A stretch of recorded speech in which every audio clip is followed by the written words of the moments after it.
Yeah, so there's a service across almost every goddamn platform, including mobile, called Pinball Arcade. And what it does is it makes virtual versions of classic pinball tables. And it's, from what I hear, I've never used it, but I do have a ton of the old pinball collections. So I think this is from the same developers, basically. And yeah, they're losing Williams and Bally tables, which are some of the best tables that have ever been made. I'm not a big Gottlieb guy, and Stern tables are okay. But losing Williams, man, like the Pinball Hall of Fame Williams collection on the original Wii, and it was on the PS2, I think, as well. That is such a good collection of tables. That to not have these anymore being offered kind of sucks. And it's going to be a big blow to it. And again, it's not going to rip the tables off if you already bought it and have it on your system, luckily. But it is just a crappy thing that in the future you won't be able to buy your Whirlwinds and your Taxis and your Black Knights and your all those tables like that. Like all these classic ones. So, yeah, not much to say here. It's another one of those pitfalls of digital-only gaming where, hey, license is gone, so now you won't be able to have it. So, Jim, without trying to sound like a dick. All right. Who the fuck and why the fuck does anyone play arcade games as a video game? Or, I'm sorry, pinball games as an arcade game? Because it's way easier to have a shitload of games on right in front of you than to have a table at home.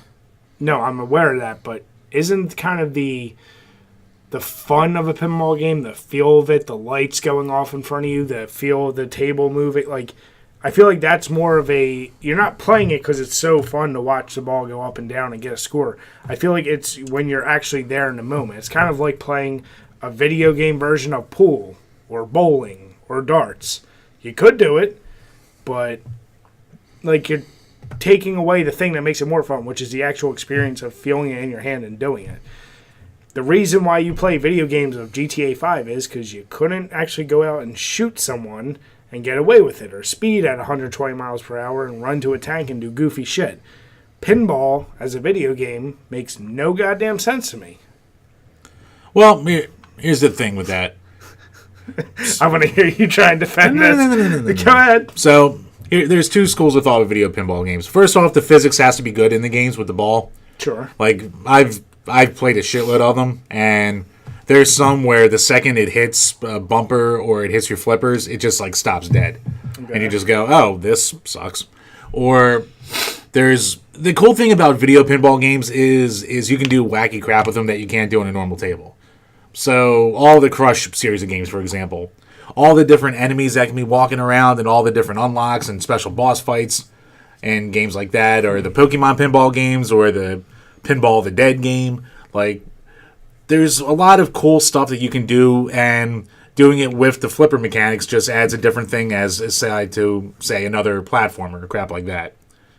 And for the purists out there, it just gives you a chance to easily play it without having 1,000 tables or having to drive to that one arcade, if there's any arcades around you anymore, that does have the table. Like, arcades are going away, pinball machines aren't getting made as en masse as they used to, there aren't as many techs out there who upkeep these things. There's barely places that you can go and buy them. God forbid you have the money to buy one, then to have the space in your house to put it in your house, to have an arcade down there, and then to have a tech come in whenever something breaks, unless you know how to do it yourself. It's one of the more hassle-filled kind of parts of gaming. Okay. So if you just want to play all of your tables, you have them right in your fingertips. And the ones like, say, on the Wii or even the Switch with like the rumble features, it gives you a nice little feedback, like a good feedback, so you almost get the feeling of being at a table. All right, so that makes a lot more sense to me than I thought it was going to. Ha! I will say, though, it makes sense for what you're saying. If like you were someone who was big into pinball games and you can't go to arcades anymore, you can't find the tables, and you want to relive that. I guess I'm thinking too purely about it, because I guess you could make the same argument that I'm making for arcade games versus emulating them, but to me that's still just completely a virtual experience versus an actual... I guess for me, the pinball, like the actual seeing the mechanical thing in front of you and seeing actual moving parts is different than just a virtual screen, whether you're at the arcade or at your house. This is now a virtual representation of actual mechanical things. Right, like I would never say like a virtual pinball game, like say you have no interest in pinball games and you start playing it, I don't think they're gonna. It's gonna try to pull you in. It's not gonna pull you in. Like maybe the Crush games or the other wacky ones, like I said, maybe they will with their more like outlandish kind of stuff that you can do. Yeah. But if you're not into pinball anyway, these collections aren't gonna be for you. It's gonna be for the purists out there. Or, all right, maybe it'll draw some people in, but it's not like a system seller or anything like that. It's a niche hobby. It's a niche part of gaming, so it's always been niche. Well, I shouldn't say it's always been, but the last 20 years or so, it's way more niche than it was in the 50s. So. Yeah, and I guess, once again, I truly was not trying to be a dick for anyone who does love these games. I'm just trying to think, like, what is the appeal? But I guess to Jim's point, if you grew up always loving it, you love pinball, and you can't get them, and just to relive or see that table virtually makes a big deal. And it's another genre of gaming that's like perfect for just pick up and play too. Yeah, I mean, you can make the same argument. You got me started semi on the Magic the Gathering, the virtual version of the card game. In theory, we could go out, get the cards and play, but obviously I'm not going to waste money on that. But I did enjoy playing that virtually, so I guess it's similar. I still think it's a cheaper gateway drug, you can call it. No, it definitely is. So, okay.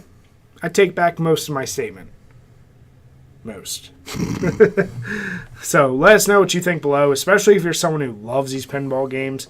Let us know, like, what is the biggest seller for you? Like, what do you love the most? Do you still get the same fix from someone who loves the real actual arcade or, like, pinball machine? Just let us know.